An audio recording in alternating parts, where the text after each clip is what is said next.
S'il est des figures symboliques à présage spirituel, c'est à l'hexagramme solaire qu'on dit le plus de vertu. Véritable arme redoutable contre les pratiques sataniques, l'utilisation de l'hexagramme solaire promet un succès assuré. Voyons maintenant l'anatomie du matériel Bombok. Le premier symbole est celui-ci, c'est-à-dire qu'un triangle montant. Et le deuxième symbole, c'est le triangle descendant. C'est-à-dire que la tour des deux maintenant donne ce qu'on appelle une question du monde et de l'univers et sa réponse. C'est-à-dire qu'on pose, on lance le cri, on lance la demande et on a le retour. Voilà donc l'enchevêtrement des deux qui peut se donner ce qu'on appelle l'hexagramme solaire. L'hexagramme solaire, ça veut dire quoi? Ça veut dire qu'une figure qui a 6 branches. 1, 2, 3, 4, 5 et 6. Deux triangles superposés à l'envers, ça donne un hexagramme solaire, celui qu'on appelle encore l'étoile de David ou sceau de Salomon. L'hexagramme est alors, du fait de sa géométrie, une étoile à 6 branches, caractéristique d'influence sur le plan psychique. Bien entendu, sur le plan psychique, cela joue beaucoup. C'est-à-dire qu'un individu, par exemple, sur qui est apposé le pouvoir de l'hexagramme solaire, sur son plan psychique, il y a une effervescence, il y a une influence. Il y a une influence psychique tellement forte que si l'individu est possédé, l'individu réagit forcément. Si l'individu est malade ou bloqué réactivement, il va avoir des ouvertures dans sa vie. Donc on peut dire que l'hexagramme solaire est une forme de figure symbolique mais hautement spirituelle qui est recommandée à être utilisée par tout le monde. Scrutons-en un peu la question des forces supranormales d'une autre manière, parce que le commun des mortels ne voit pas les choses imperceptibles que les initiés. Toute connaissance exige une initiation à la clé, ainsi tenterons-nous d'apporter une lumière pour éclairer les masses sur cet état des choses. Oui, bien entendu, il faut savoir qu'il faut s'initier à tout. Il y a des personnes qui pensent que l'utilisation ou alors la présence ou alors l'anatomie ou alors l'hexagramme solaire en lui-même est une figure satanique, mais c'est parce qu'ils ne savent rien, c'est par ignorance qu'ils y croient.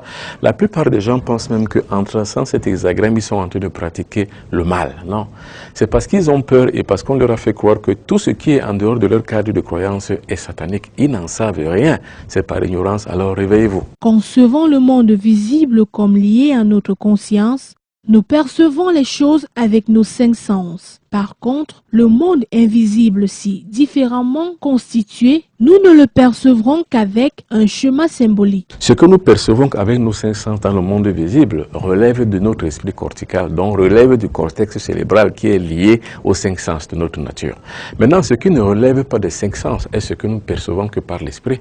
Et ce que nous ne percevrons que par l'esprit relève des pouvoirs extrasensoriels, c'est-à-dire que les sens les plus élevés, les plus cachés de notre intimité et les pouvoirs même de notre propre être.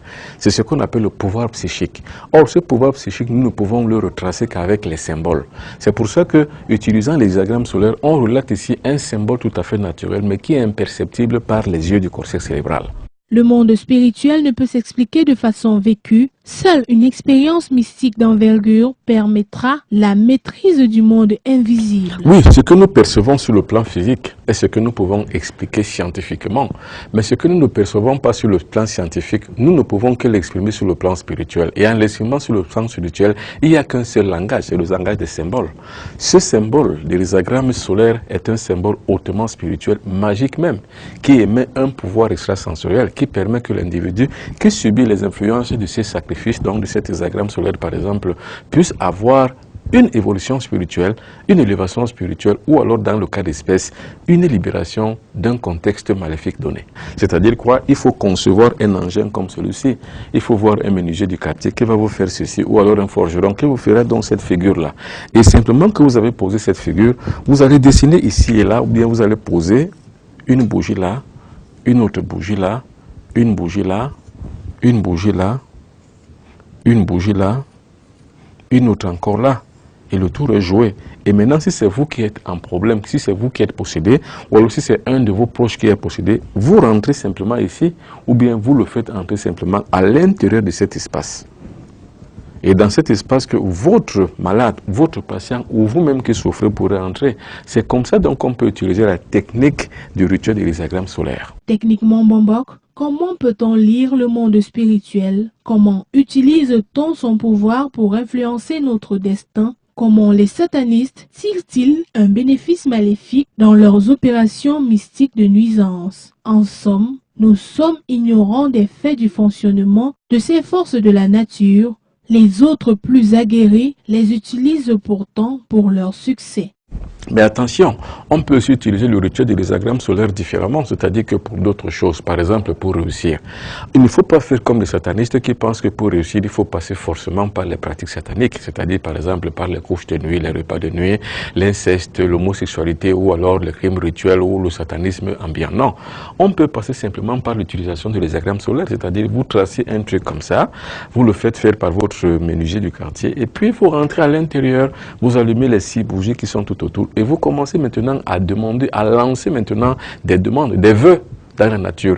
Qui va vous répondre? Parce qu'en fait, les diagrammes solaires ici symbolisent le triangle montant qui symbolise la demande et le triangle descendant qui symbolise la réponse à la demande. Donc vous êtes donc dans un symbole hautement spirituel de la demande et du recevoir. Donc vous demandez et vous recevez.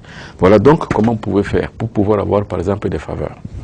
Et Mbambok, les croyances religieuses ont beaucoup contribué à alimenter cette ignorance. Il faut savoir et il faut dire que la religion joue son rôle de régulation sociale, mais aussi il faut croire et reconnaître que la religion a quand même beaucoup contribué à rendre les gens plus ignorants encore. C'est-à-dire, par exemple, une chose comme les diagrammes solaires, une personne sur 10 va croire que c'est utile spirituellement, mais d'autres personnes qui sont hébétées par les croyances religieuses vont vous dire que c'est une pratique hérétique parce qu'elle est en dehors du cadre religieux. Mais non, il faut avoir ce qu'on appelle un esprit critique et non un esprit de critique.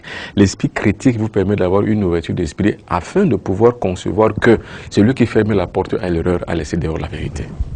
L'utilisation de l'hexagramme solaire est un moyen spirituel d'influencer les forces de la nature au service de l'homme.